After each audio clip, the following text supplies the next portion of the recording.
Fight all exploded after the Saudi Arabian Grand Prix. The pressure, the frustration, the expectations, everything came to the surface as Lewis Hamilton and Ferrari endured yet another disastrous weekend. This time, it wasn't just whispers, in the paddock or fans venting on social media. No, this time it was public, raw and brutally honest. Hamilton himself made a shocking confession, one that sent shockwaves through the world of Formula One. And Fred Vasseur, Ferrari's team principal, didn't hold back either. What he said made it crystal clear. The patience is running out. The adaptation is failing, and time is slipping away. Hamilton's start with Ferrari was always going to be a challenge. Coming from years of working at Mercedes, adjusting to a brand new car culture and environment was never going to be easy. But what's happening now goes beyond just a difficult start. It's becoming a pattern, and it's a worrying one.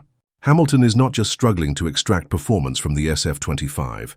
He's openly admitting that he doesn't understand the car at all. In fact, he went as far as saying he'd need a brain transplant to keep up with it.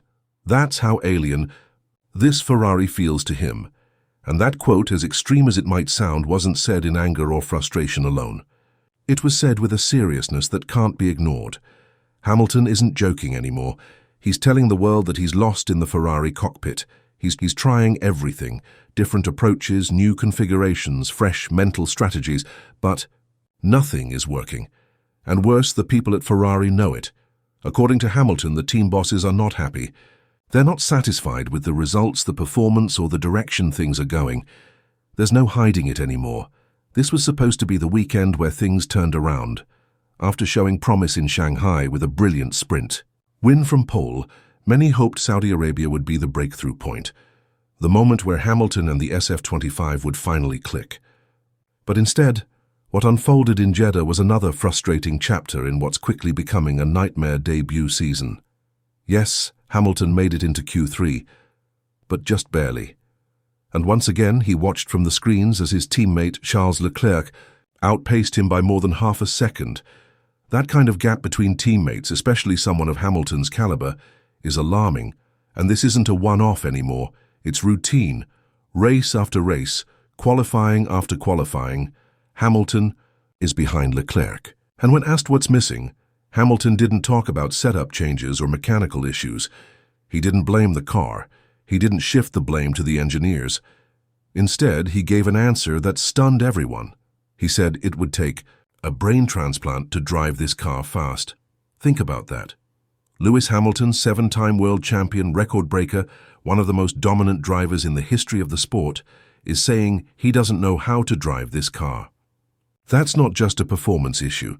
That's a crisis of confidence, a disconnect between driver and machine that runs deep, and it's visible on track. In Saudi Arabia, Hamilton lost tenths in the first sector, more in the second, and by the end of his final Q3 lap, he called it one of the worst qualifying laps of his career.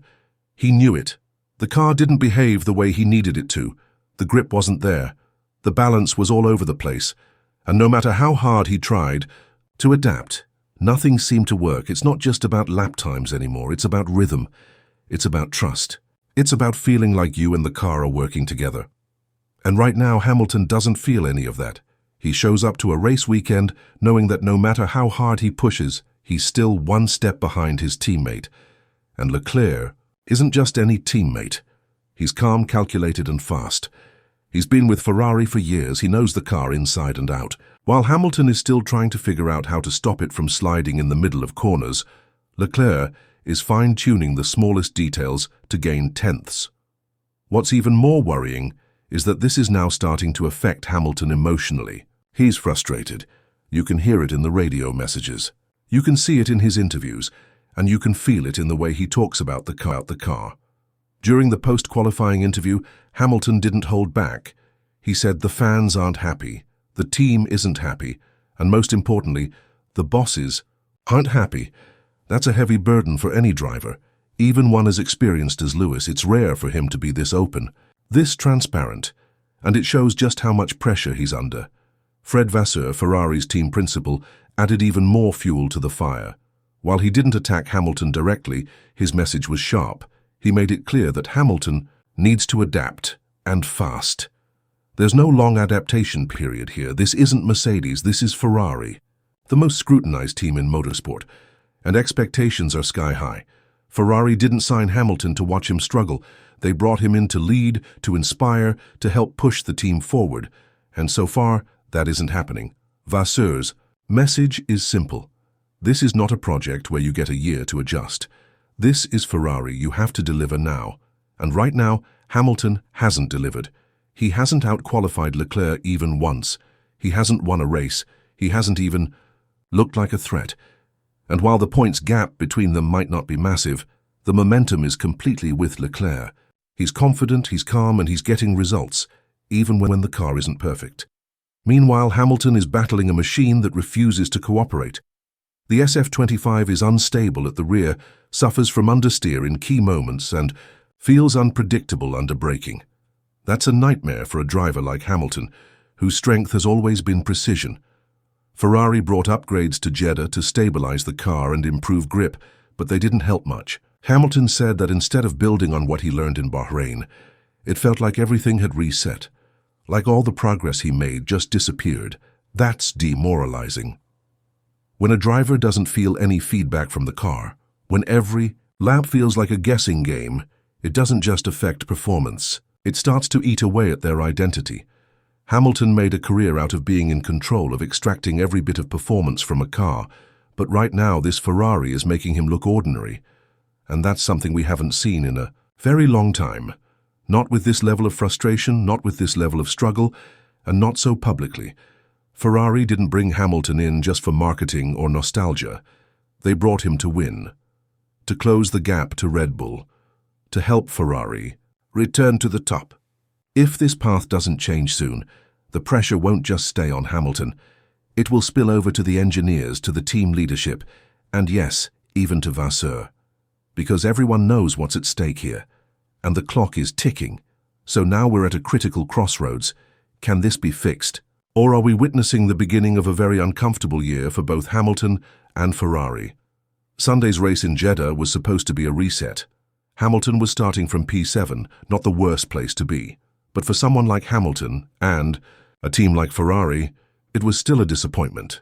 He admitted it himself. That's not where he should be. He's trying everything, changing inputs, changing setups, trying different approaches, but nothing is sticking. And here's where things get even harder. Jeddah is a tough street circuit, fast, unforgiving, but also chaotic. Safety cars, red, flags, sudden changes, they can mix things up. That could have played into Hamilton's hands. He's a master of chaos, but the SF25 isn't. The car struggles in traffic. It overheats its tires. It doesn't handle dirty air well. And when your car doesn't behave, even chaos becomes a problem, not an opportunity. Leclerc once again started ahead. Calm, controlled, composed. The contrast is sharp. Internally at Ferrari, the comparison between the two drivers has never been so stark. Leclerc is now the standard. Hamilton, the global superstar, the multi-time champion, is the one searching for answers. And that's why the stakes are so high. Hamilton didn't come to Ferrari just to wear the red suit. He came to win, to end his legendary career with a triumphant chapter. Not to relive the struggles of 2022 and 2023 at Mercedes, but right now, that's exactly what this feels like.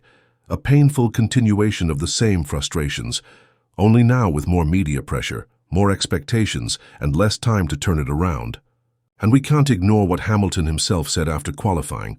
The fans aren't happy. The team isn't happy. The bosses aren't happy. That's a triple threat of pressure, and no amount of world titles can shield anyone from that. If results don't improve quickly, that pressure will bleed into every technical meeting, every press conference, every headline. And that's when things really start to break down. The path forward, according to Vasseur, is clear.